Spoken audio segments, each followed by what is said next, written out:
Capítulo 34. 4 de agosto de 1926, afueras de Moscú. Mujer está volando sobre el campo de batalla. Sus ojos multifacéticos ven mucho más de lo que los ojos humanos podrían ver en su lugar, incluso con la ayuda de hechizos ópticos o binoculares mundanos. Su visión térmica es prácticamente inútil. El enorme cuerpo de K es como un horno, que emite tanto calor que afecta las corrientes de viento, que sus alas hipersensibles captan de inmediato. Intentar utilizar su ecolocalización a esta distancia solo devolvería la información más vaga en el mejor de los casos, pero cuando lo intentó, todo lo que obtuvo fueron lecturas sin sentido, que los ocultistas creen que se deben a que la entidad del clase 10 distorsiona el espacio alrededor de su encarnación de formas que no son inmediatamente obvias. Sus sentidos ordinarios le muestran una visión igualmente grandiosa. El cuerpo de ingenieros ha estado trabajando duro desde su llegada, reclutando a miles de soldados para construir fortificaciones lo más rápido posible. Se han colocado kilómetros de alambres de púas, utilizando magos aéreos para desplegarlos rápidamente. Mediante el uso de fórmulas de hechizos aprendidas de los refugiados Natsadi, el alambre se ha vuelto más fuerte de lo que debería ser, capaz de dañar incluso la carne endurecida de los monstruos de Benka. La tierra ha sido sembrada con miles de minas, colocadas en densidades muy superiores a las utilizadas jamás en el frente occidental. En la parte inferior de la pendiente se han colocado filas de caballos frisones, y su metal también ha sido reforzado mágicamente.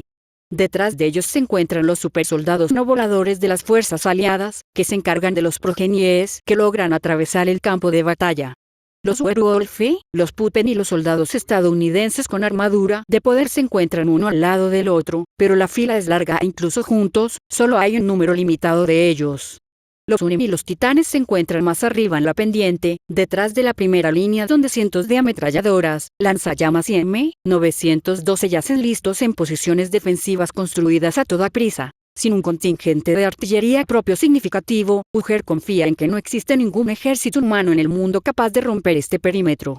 Pero, cuando su mirada se dirige hacia el norte, recuerda que no se enfrentan a ningún enemigo humano, sino a la progenie del ser K. Son muchos.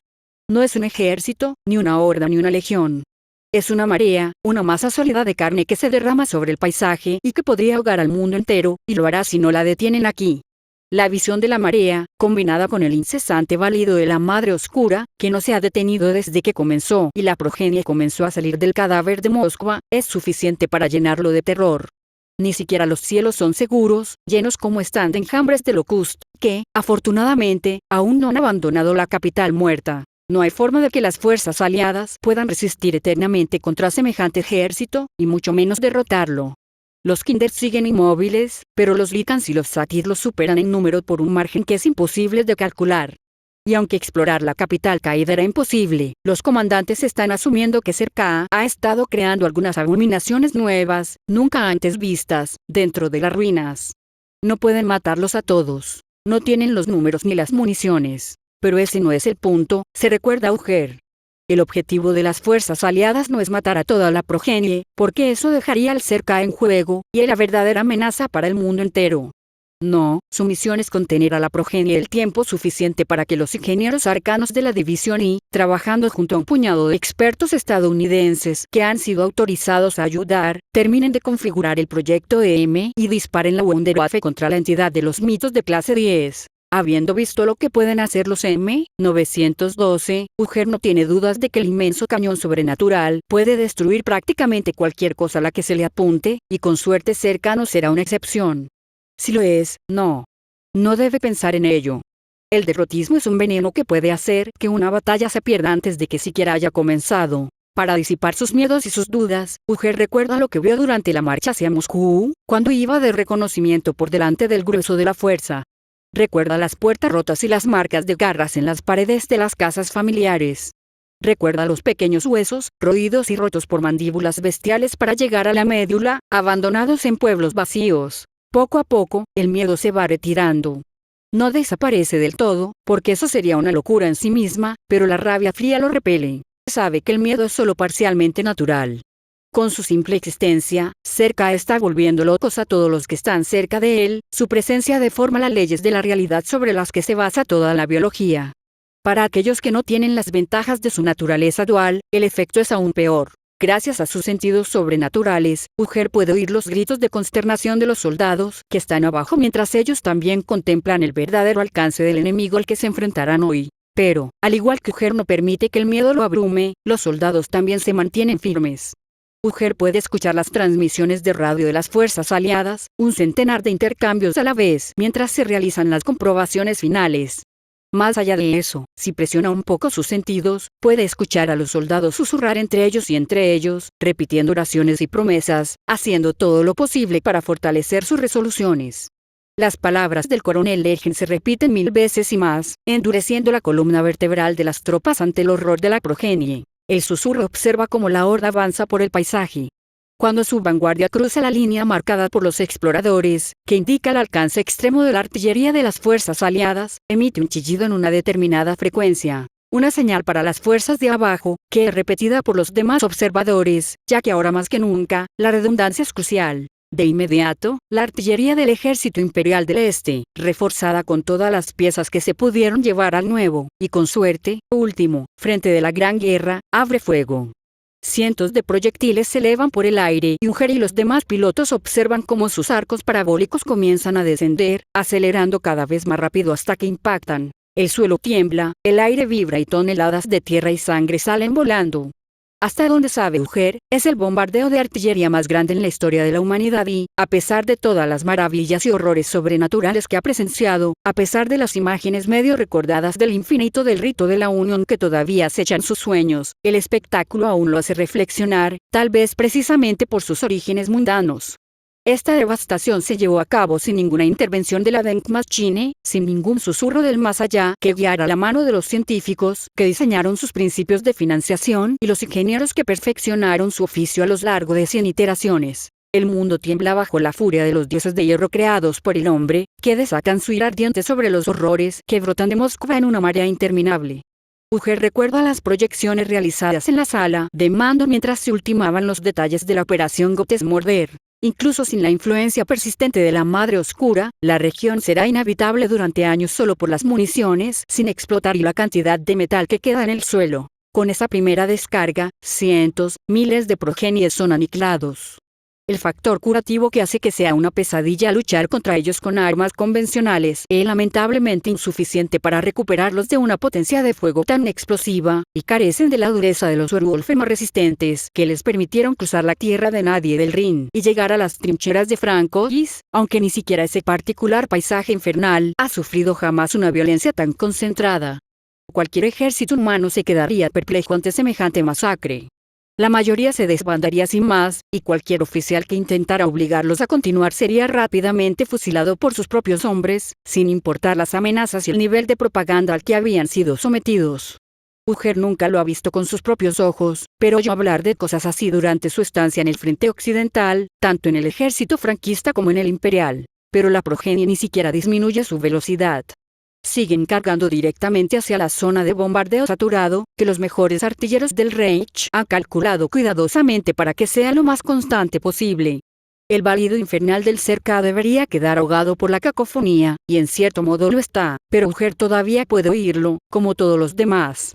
Sospecha que quienes sobrevivan a este día lo oirán durante el resto de sus vidas, como les ocurrió a tantos de los supervivientes dacios. Esto continúa durante varios minutos, sin que una sola bestia logre atravesar la lluvia mortal de hierro y fuego. Pero, inevitablemente, el bombardeo falla. Los cañones se sobrecalientan, las piezas se rompen. A pesar de todos los avances y maravillas de la ingeniería imperial, la entropía asemella en los dioses de hierro. Por supuesto, esto ya estaba planeado y la artillería cambia el segundo patrón de bombardeo. Ahora, el objetivo es infligir el máximo de bajas a la progenie, no impedir que avance. Más bestias mueren y más vienen, corriendo a través de la lluvia de muerte con tanto cuidado por sus vidas como un general imperial podría sentir por una sola bala. Finalmente, los primeros Lican logran atravesar y llegan al campo minado, que ha sido colocado en concentraciones nunca antes vistas, y que probablemente violarían varias cláusulas del Tratado de Worms si se usaran contra humanos. Hay más explosiones y luego, momentos después, los emplazamientos de las ametralladoras abren fuego, agregando nuevas notas a la sinfonía de destrucción que es la respuesta de la humanidad a los horrores que el cerca ha desatado. A diferencia de algunos de los subtipos de hombre lobo, los susurradores no pueden sonreír. pero si Ujer pudiera hacerlo en este momento, definitivamente lo haría, y no sería un espectáculo agradable. La alegría que siente puede ser sombría, pero es alegría de todos modos. Este es nuestro mundo, piensa con todas sus fuerzas, por si acaso la entidad que destruyó la Federación Rusa puede oírlo, y, por lo que él sabe, puede. No es el suyo. Luego se lanza al campo de batalla, dispuesto a sumar su potencia de fuego a la matanza. No será mucho, en el gran esquema de las cosas, pero cada granito de arena suma. Que, tal vez, reflexiona antes de convertirse en un taladro viviente para eliminar a un sátiro que se acerca preocupantemente a la línea de fuego, es como la humanidad triunfará sobre los dioses. XXXX. Una vez la bestia tuvo un nombre. Luego comió, y entonces era un él, la comida que el partido ofrecía gratuitamente a todos los ciudadanos de Moscú. Desconfiaba, por supuesto, pero pensó que se trataba de otro golpe propagandístico. La comida debía de haber sido robada de algún otro lugar de la Federación, que probablemente la necesitaba tanto como la gente de la capital, pero no había nada que pudiera hacer al respecto. En cualquier caso, la distribución estaba destinada a cesar pronto, así que lo mejor era aprovecharla al máximo mientras durara. De todos los que vivían en su casa, él era el que más comía de la comida gratuita, debido a su tamaño y a lo duro que trabajaba en las fábricas. Eso no importaba en ese momento. Había suficiente para todos, por primera vez en mucho tiempo del que podía recordar. Y así, cuando llegó la Madre Oscura, él fue el primero dentro de su pequeño apartamento en cambiar, en sucumbir a su llamado y transformarse. El primero en ser destruido, el primero en morir, el primero en ser rehecho y luego el primero en matar. Sí, en algún momento la bestia tuvo un nombre. En algún momento tuvo seres queridos, su esposa y sus 2 hijos, esperanzas, para no llamar la atención de los comisarios, y sueños, conseguir un trabajo lo suficientemente bueno en la capital para que él y su familia no tuvieran que pasar hambre algunos días, tal vez algo directamente en el partido, que les hubiera garantizado una pequeña medida de protección frente al comisariado. Ahora, no tiene ninguna de estas cosas y no recuerda haberlas tenido nunca. Simplemente es parte de la horda, y el hambre que una vez temió consume cada momento, nunca se sacia, sin importar cuánto se alimente de la carne sobrenatural que crece dentro de las ruinas de la ciudad. Existe para comer y come para existir. Un Ouroboros cruel sostenido por el poder sobrenatural de la Madre Oscura. El festín ha terminado, pero la bestia no lo echa de menos. La bestia no tiene noción del tiempo, del pasado ni del futuro. Para ella, solo existe la hora. El acero y a pólvora, y a la suave carne de la presa que hay debajo, transportada por el aire por un viento cuya frialdad ya no siente. La saliva fluye entre sus mandíbulas, quemando la tierra desnuda bajo sus patas. Carne fresca. Carne nueva. No oye una voz, no recibe órdenes de la entidad que lo convirtió en él cuando entró en el mundo y asesinó a su ciudad. Sus oídos captan el balido del ser Ka, y se mueve de acuerdo a su voluntad, porque no puede hacer otra cosa, como un glóbulo blanco en un cuerpo humano que se mueve para luchar contra una infección, o, más acertadamente, una sola célula cancerosa que devora y se multiplica sin tener en cuenta el daño que está haciendo a su anfitrión. En todos los sentidos que importan, ahora es parte de la Madre Oscura, y es la única misericordia de su condición que nada quede de quien era para darse cuenta de lo que ha sido de él. Es uno más de la horda que abandona la guarida que se ha convertido en ciudad, un licántropo más en un mar de decenas de miles que brota de calles cubiertas de vida retorcida. Llueve fuego del cielo y sus parientes mueren por cientos a su alrededor, pero a la bestia no le importa. Solo hay hambre, solo la compulsión de seguir adelante, hacia la presa fresca y viva. Atraviesa el diluvio de la muerte, con el ejército de sus parientes reducido pero aún numeroso. El suelo explota y el aire se llena de proyectiles que desgarran a la horda. Aún así, la bestia carga. Ahora puede ver a la presa, acurrucada en lo alto de una colina, detrás de espinas falsas y montones de tierra. El hambre se hace aún más fuerte al verla. No más fuerte de lo que creía posible, porque no piensa, pero más fuerte de todos modos. Las espinas falsas muerden la carne de las bestias que tiene delante, arrancándole las extremidades y haciéndolas caer al suelo, aullando de hambre frustrada, antes de que más metal volador las mate. La bestia sigue moviéndose, trepando sobre sus parientes caídos para pasar las espinas de metal.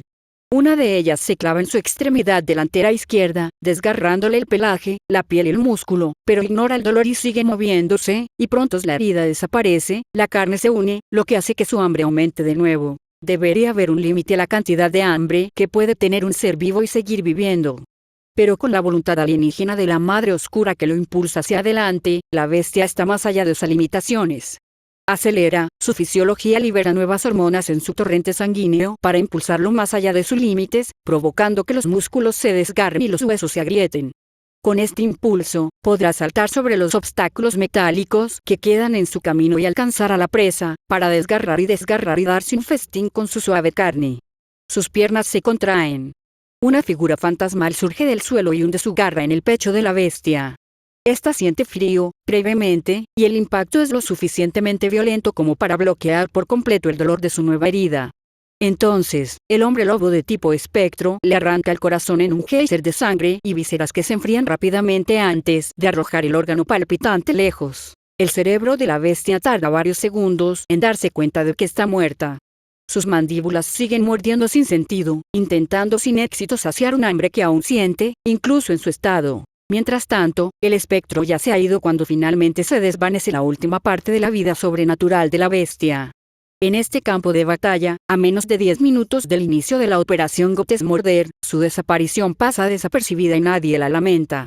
Y, con los registros de Moscú destruidos durante el evento del solsticio, nadie sabrá nunca el nombre del hombre que una vez fue XXXX. A los 10 minutos de que comience la batalla, Andrew se da cuenta de que su audición probablemente nunca se recuperará de esto sin una curación mágica sería. Lo cual no sería tan malo, su comisión por este trabajo probablemente pueda cubrir los honorarios si logra salir con vida, pero tiene la sensación de que ninguna cantidad de curación mágica ayudará a sacar el maldito válido de su cabeza. Sin embargo, ese es un problema para el futuro y, en este momento, a Andrew le resulta muy difícil creer que le espera algún futuro. Como observador extranjero que no forma parte de ninguna de las fuerzas aliadas, el periodista se ha visto relegado a permanecer de pie en las colinas fortificadas, cerca de la artillería. Tiene que mantenerse alejado de la inmensa Wunderwaffe que han traído desde el Imperio en lo que pasa por ser el sistema ferroviario de la Federación. No solo no tiene autorización para saberlo, sino que, por lo que ha oído, la mera proximidad a ella es peligrosa como el infierno, incluso cuando aún no se ha encendido. Hay una voz en la cabeza de Andrew, bueno, varias, pero está bastante seguro de que esta es la suya y no una de las que les ordenaron no escuchar en la reunión informativa, que le dice que debería estar en las trincheras de abajo, con un rifle en las manos, para morir junto a los soldados allí si es necesario. Sería lo más honorable, supone, pero, aunque ha pasado tiempo en las trincheras del Rin y ha visto más guerra de la que le corresponde, en sentido figurado, por supuesto, ya que en la guerra no existe nada justo, y está firmemente convencido de que la única parte aceptable de la guerra es no participar, no es un soldado entrenado. Solo estorbaría a las tropas y haría más daño que bien. Andrew observa, sacando fotos con su cámara y anotando todo lo que ve en un grueso cuaderno, intentando con todas sus fuerzas que sus manos no tiemblen tanto que todo resulte inútil. Es todo lo que puede hacer, pero es importante. Si hay un futuro más allá de la horrible y abarrotada pesadilla que la Madre Oscura pretende crear, y la voz que le dice que no lo habrá es definitivamente una la que no debe escuchar, sin importar de dónde venga, el mundo debe recordar lo que sucede aquí hoy. Aún no sabe con certeza cómo se produjo el evento del solsticio, pero es periodista, y muy bueno si lo dice él mismo. Sabe cuándo hablar, cuándo hacer preguntas y cuándo callarse y escuchar. Con estas habilidades, y el hecho de que el rey no está tanto tratando de ocultar lo que sucedió como de averiguar los detalles por sí mismo, Andrew ha logrado reconstruir una imagen vaga de lo que llevó a todo este lío. El liderazgo de la Federación estaba preocupado por las Wunderwaffen, comprensible, y se dio cuenta de que la mejor manera de contrarrestarlas era conseguir sus propias superarmas mágicas, también comprensible, dada la reputación militarista del Imperio. Desafortunadamente para los líderes de la Federación, habían asesinado o encarcelado a todos sus magos durante su sangrienta revolución, y los científicos que les quedaban tenían demasiado miedo de ser ejecutados por hacer descubrimientos antirrevolucionarios. Por eso decidieron robar la tarea de la división y en lugar de hacer su propia investigación como los estadounidenses, o ir a un país extranjero y robar reliquias culturales invaluables para usarlas como armas mágicas como los estimados dignatarios del reino aliado. De alguna manera, sus espías lograron robar algo de la división y luego quienquiera que los altos mandos de la Federación pusieron a cargo rápidamente cometió un error y provocó el apocalipsis, de una manera que hace que el percance de Albion Inkemed parezca un experimento científico escolar que salió mal. Por eso es importante que todo esto quede registrado.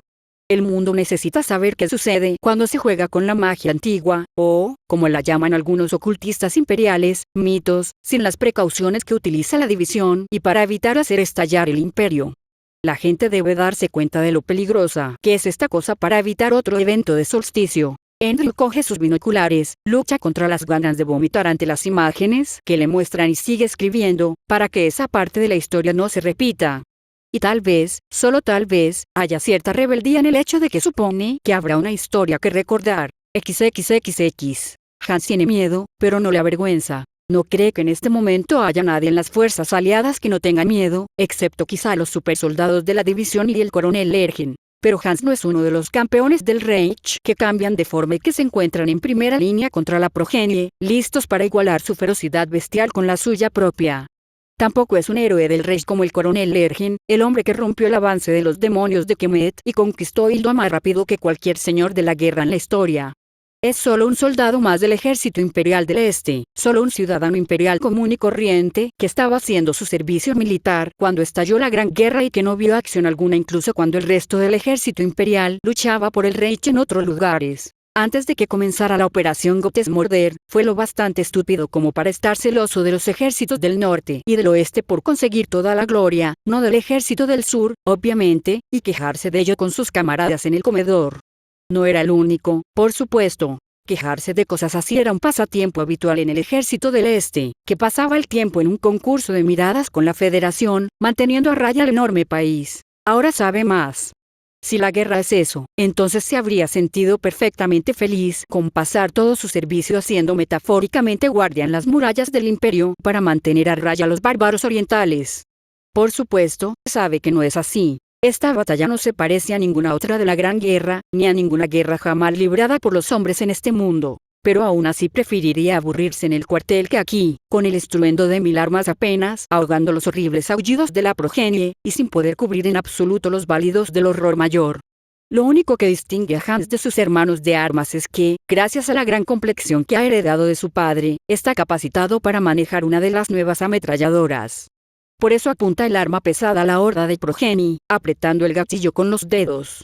Según las instrucciones de los jefes, no hay ahorro de munición. Él y todos los demás artilleros disparan a voluntad contra la masa, deteniéndose solo cuando es necesario cambiar la cinta de munición, momento en el que tiene que soltar los dedos del gatillo. En este asunto no es necesario apuntar mucho. La horda es tan compacta que sería difícil pasarla por alto, pero Hans es lo suficientemente grande y fuerte como para absorber el retroceso del arma y mantenerla apuntada al enemigo mientras dispara, junto con docenas de otras ametralladoras en esta sección de las defensas solamente. Si alguna vez fueron hombres, como dicen los magos de la división I, entonces no queda nada de lo que eran antes en su comportamiento. Se lanzan directamente a la línea, saltando sobre los cadáveres de sus muertos sin siquiera disminuir la velocidad. Parece como si dispararan contra la marea, en lugar de contra un ejército enemigo. Una parte de Hans, una parte muy pequeña, comparada con el resto de su ser, que está ocupado apuntando con la ametralladora y tratando de no gritar de terror, se muestra vagamente agradecido. Antes de hoy, no entendía realmente el tipo de daño que una ametralladora puede hacer a la carne, y la idea de que, si no estuviera disparando a la progenie, estaría disparando a otros seres humanos, gente como él cuya única diferencia es haber nacido en otro lugar, lo enferma. Tal vez eso significa que no es un buen soldado. En realidad no le importa, lo cual es un tanto sorprendente. El tiempo deja de tener sentido para Hans. Apunta, dispara, espera el clic que indica que el arma se ha quedado sin munición. Hay una breve pausa, luego uno de sus compañeros le da una palmada en el brazo. Su audición está demasiado debilitada para distinguir un grito específico en medio de esta cacofonía, para indicarle que puede volver a disparar. De repente, el arma deja de disparar mucho antes de lo previsto. Hans parpadea y mira el arma, perplejo. Su mente está nublada por el horror de la situación, pero aún así se da cuenta de que el arma se ha atascado. Esto se puede reparar. El resto de su escuadrón ya está trabajando en ello. Pero sabe, por largas horas de entrenamiento, que llevará tiempo. Para lo que parece esa rotura en particular, un par de minutos, diría Hans. Y, cuando vuelve a mirar a la horda, sabe que no tienen tiempo. Con el arma inoperativa, el escuadrón no puede cubrir su sección de la línea. Claro, el campo de fuego de cada emplazamiento de armamento pesado se superpone con varios otros, pero aún así significa una disminución en la potencia de fuego de esta sección particular de la línea. A los progenie les falta sentido táctico para darse cuenta de esto, o al menos eso es lo que Hans espera fervientemente. Pero el simple peso del número significa que cada vez más soldados comienzan a pasar por la zona de menor peligro y se dirigen directamente a la posición de Hans. Los demás soldados se dan cuenta de lo que está sucediendo de inmediato y tratan de redirigir la mayor parte posible de su fuego para compensar, pero no es suficiente. No puede ser suficiente, no contra la horda. Han se da cuenta de que va a morir, al igual que sus compañeros de escuadrón. Todos van a morir, y su muerte dejará un hueco permanente en su línea defensiva, lo que pondrá en peligro al resto de los soldados. Esta podría ser la apertura que la horda necesita para romper la columna vertebral de las fuerzas aliadas. Parece incorrecto que una cosa tan pequeña como la avería de su ametralladora pudiera provocar una catástrofe tan grande. Hans quiere darse la vuelta y correr, abandonar su puesto e intentar salvar el pellejo, pero sabe que con eso solo conseguirá morir cansado y cobarde. Hay demasiados monstruos y son demasiado rápidos, así que respira profundamente y coge su pistola. No está seguro de si tiene intención de disparar a las bestias o a sí mismo, pero cualquiera de las dos cosas es mejor que quedarse allí parado. Una sombra pasa sobre él y oye el batir de unas grandes alas. Desde los cielos desciende una figura con armadura negra, con una lanza de plata brillante en la mano, llevada sobre alas de luz de luna. Han la reconoce. Es uno de los Icons que se rebelaron contra sus creadores en Bovariastat, cuando ocurrió lo que provocó que la ciudad fuera puesta en cuarentena. En este momento, sin embargo, a Hans eso no le importa. Lo único que le importa es que, después de todo, podría sobrevivir. El guerrero alado se lanza hacia la progenie que se acerca como la ira del Señor, y Hans grita a sus camaradas que se apresuren a arreglar la maldita arma. XXXX. Lunarch Nala, desplázate a la sección 19, B. La lunarca escucha las palabras del general, enviadas a través de un hechizo de comunicación por uno de los magos aéreos que ayudan a supervisar la batalla. Ella y los otros Icons se mantienen en reserva, esperando para tapar los agujeros en las líneas de las fuerzas aliadas. En el tiempo transcurrido desde que comenzó la batalla, la mayoría de sus hermanos ya han sido desplegados, y ahora es su turno. Vuela con toda la velocidad de la que es capaz, disminuyendo la velocidad solo en el último instante para evitar herir a los soldados imperiales con la onda expansiva.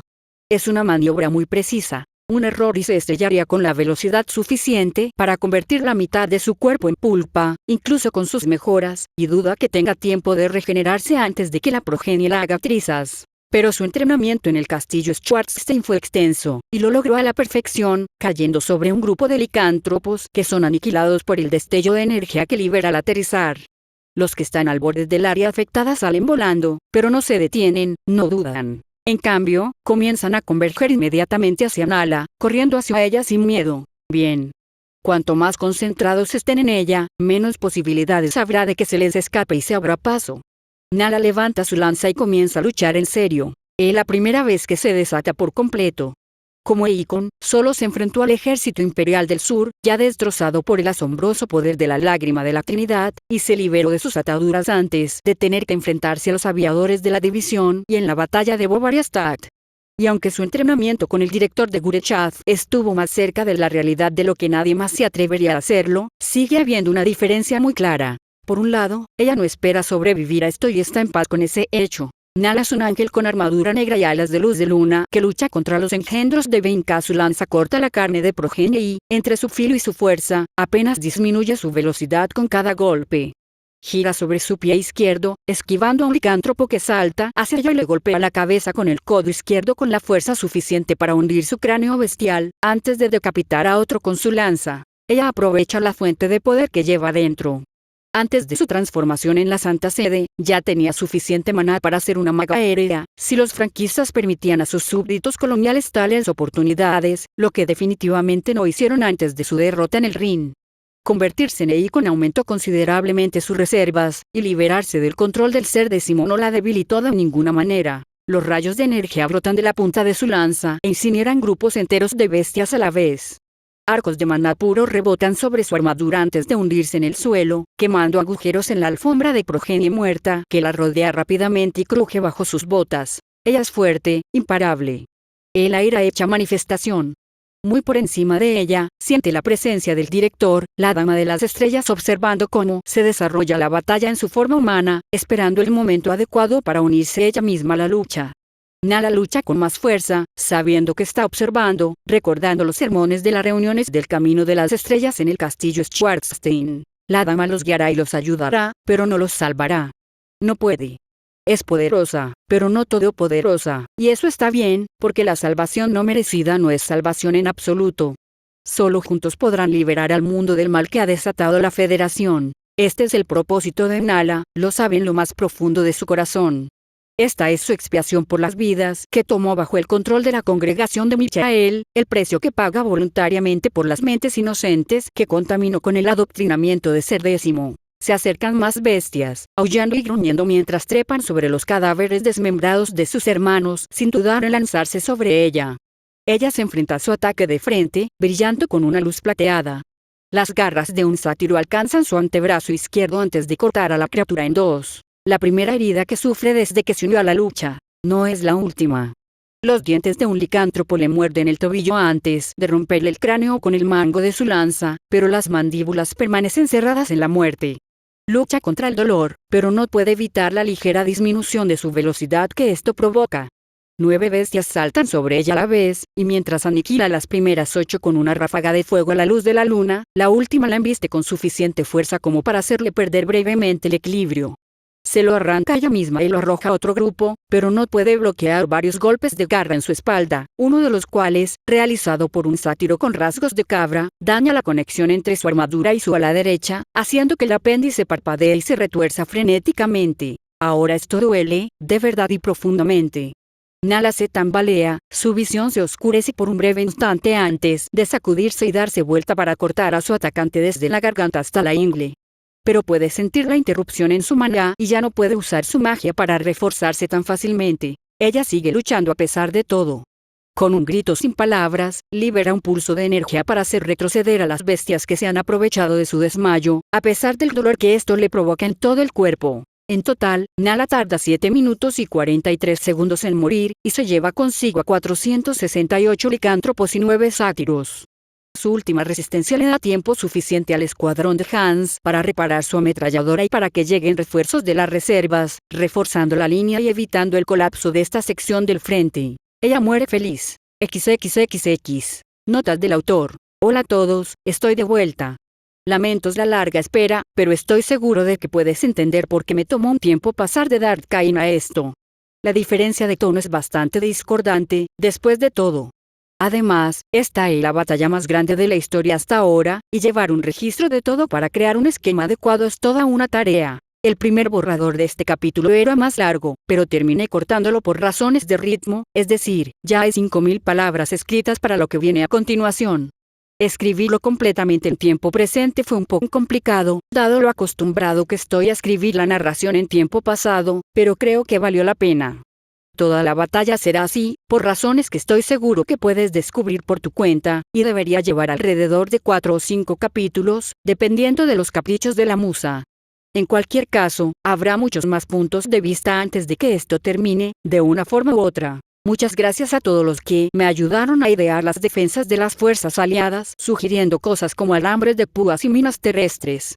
Mi objetivo principal era evitar que Lergen y compañía parecieran quienes estaban a cargo de las defensas de Invernalia en Juego de Tronos, y creo que los logré sin dejar de ser bastante vago al mismo tiempo. Como siempre, espero que hayan disfrutado de la lectura de esta primera parte de la Operación Gottesmorder.